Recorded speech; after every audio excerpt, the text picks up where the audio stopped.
On June 29, 2020, a shocking tragedy unfolded in Fort Worth, Texas. The victim was 26-year-old Darionne Cherelle Burley, who was 6 months pregnant with twin boys. What should have been a time of joy and anticipation quickly turned into horror when her longtime boyfriend, with whom she had shared an on-again, off-again relationship since high school, turned violent. After leaving a local restaurant, he fatally shot Darionne in the back of the head, killing both her and her unborn children instantly. He then transported her lifeless body to another city, committed further crimes, and attempted to cover his tracks. Law enforcement soon became involved, and through swift investigation, they uncovered undeniable evidence linking him to the brutal killing. This is the story of Darionne Burley. Darionne Cherelle Burley was born on July 14, 1993, in Fort Worth, Texas, to her parents, Olga King Burley and Darryl Burley. She was the fourth child in a family of 6 siblings. Growing up, Darionne was surrounded by love and the strong bonds of a large family.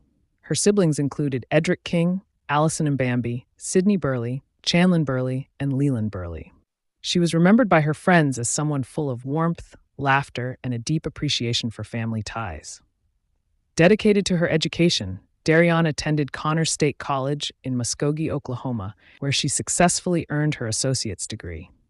As she grew into adulthood, she rekindled a long-time romance with her boyfriend, 32-year-old Maurice Kelso Smith.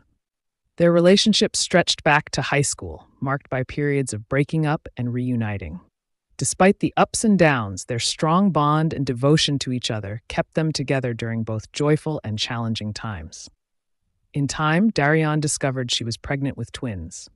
Sharing the news with Maurice, the couple experienced both shock and excitement at the thought of becoming parents to 2 sons. Darionne was filled with anticipation for motherhood, eager to embrace both its joys and challenges. Her due date was set for October 17, 2020, and she began preparing for the arrival of her babies with great enthusiasm. By May 2020, Maurice organized a joyful gender reveal party in Fort Worth, Texas. Family and friends gathered to celebrate, releasing pink and blue balloons into the air. On social media, Darionne shared her happiness and eagerness for the day she would finally hold her sons in her arms. But tragedy struck only a month later. On June 29, 2020, 6 months into her pregnancy, Darionne's life was cut short. That day, Maurice, unable to legally purchase a firearm due to being a convicted felon, acquired one with the help of a friend. After leaving a Waffle House in Fort Worth with Darionne, he shot her in the back of the head. Darionne and her unborn twins died instantly. Maurice then coldly drove to Mansfield, Texas, with her lifeless body still inside the car. Once there, he committed another crime by robbing a woman at gunpoint before abandoning Darionne's remains. In a desperate attempt to cover up his actions, he switched vehicles and tried to erase evidence linking him to the murder. Law enforcement soon got involved after Darionne was reported missing.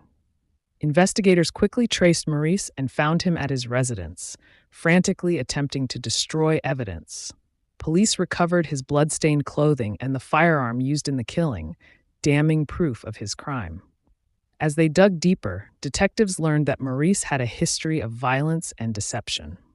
In the months leading up to the murder, he had physically assaulted Darionne and was heavily using drugs.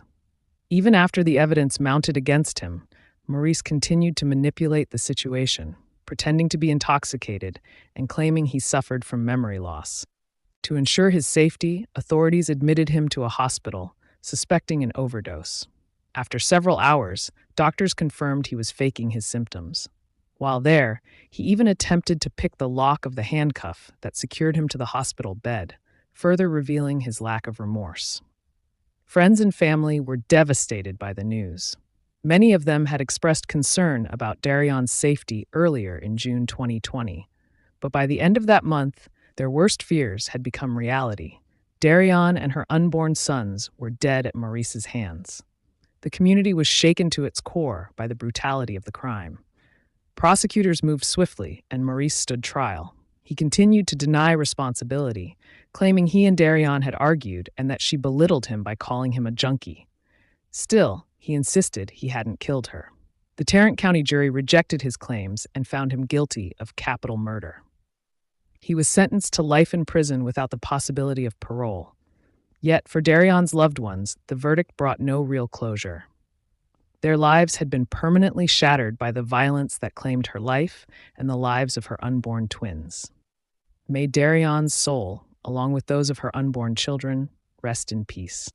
Analysis of the case of Darionne Cherelle Burley. 1. The victim's life and background. Darionne Burley was a young woman full of promise. At 26 years old, she had completed her associate's degree and was preparing to start a new chapter of her life as a mother. Surrounded by a large, supportive family and friends who loved her dearly, she represented hope, resilience, and joy. Her excitement for motherhood was evident as she counted down the days until the arrival of her twin boys. Number 2. The relationship dynamic. The tragedy stemmed from a long and unstable romantic relationship.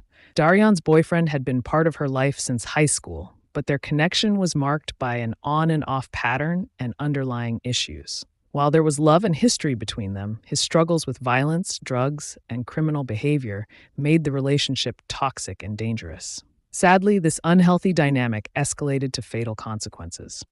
3. The crime itself. The murder was premeditated and cruel.